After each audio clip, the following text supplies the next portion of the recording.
One of my favorite success stories is really probably one of the most difficult ones. And at least it was most difficult for everyone else around but me, and I think it was hard for the kid. But it was a 13-year-old boy who had come in.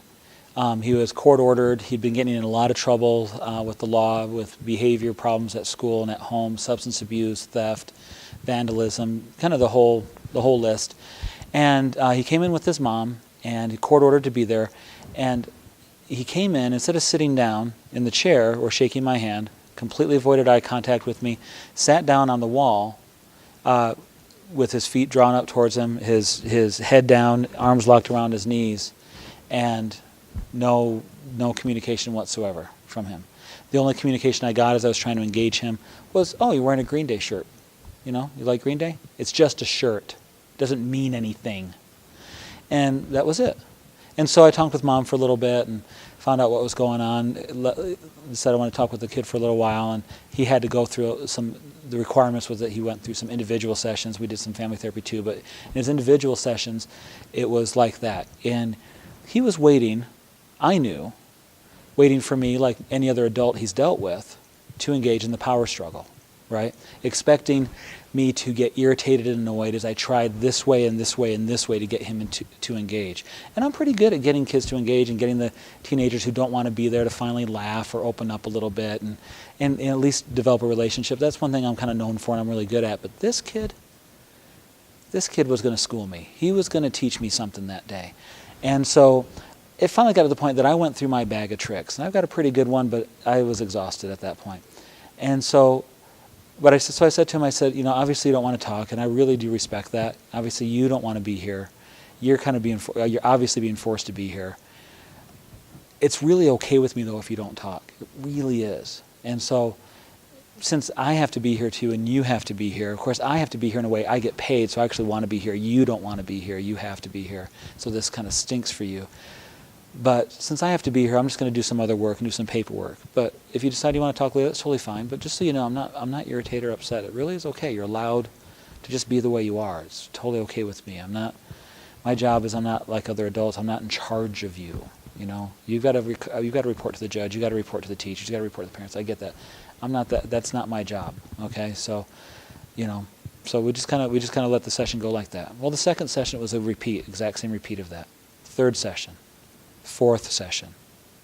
Fifth session, there's no therapy occurring. It's a silent session the whole time. Now, a lot of the adults around in the system, the typical system, the adults, the teachers, the probation officers, are getting irritated, and even some of my staff are getting irritated that he wasn't opening up.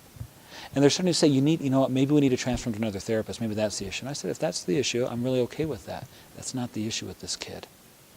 He's testing me, and I've got to pass the test. I've got to pass the test that he can't irritate me. That when I said at the first session, I said, you're okay the way you are as far as I'm concerned.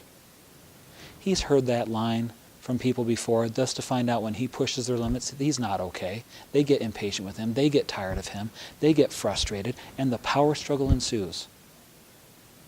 I said, I need to pass his test. I don't need to get him doing therapy. I need to pass his test. And people didn't buy it, but we just kept it going.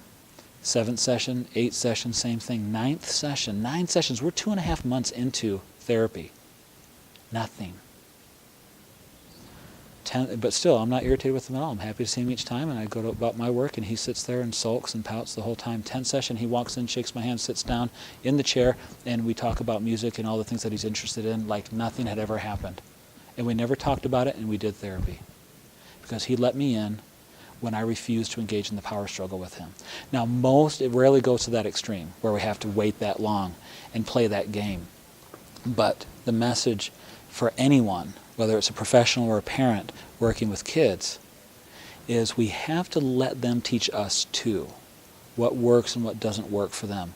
And one thing kids learn really quick is that most adults aren't really good at managing their own blood pressure around them, and that kids have learned that with all the things that they can't control, they can control the adult's blood pressure. And when he got the message that I really meant it from day one, you're really okay the way you are.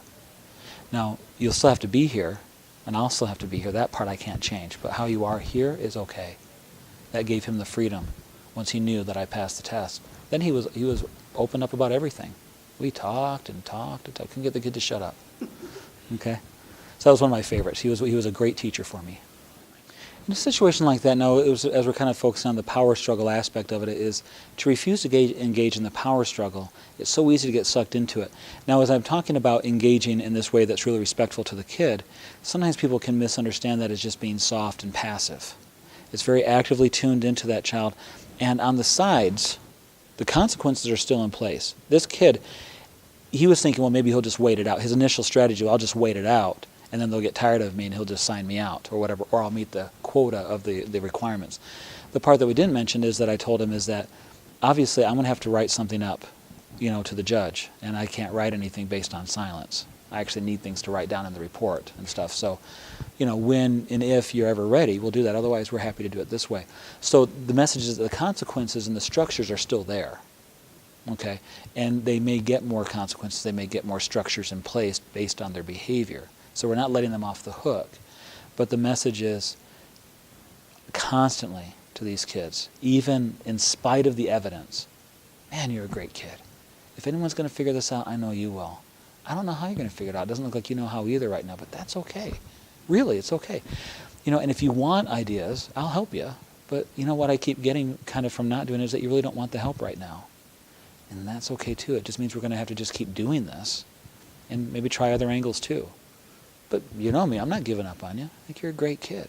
Yeah, I get irritated and annoyed with you, sure, but you get irritated and annoyed with me. But man, if anyone believes in you, kiddo, it's me. I think you're going to figure it out. It'll be interesting to see how you do it. Some people figure it out sooner, some people figure it out later. And I'd love to share with kids, what a screw-up I was in so many ways. And it's not about giving them permission or telling them all our sins or mistakes or misdeeds or whatever, but it's about just being real with kids. You know what?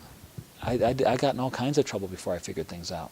I struggled with my education before I figured things out. But I figured it out. I figured it out really well. It'll be interesting to see how you do it. And if you want ideas and if you're feeling stuck, that's okay. I've got lots.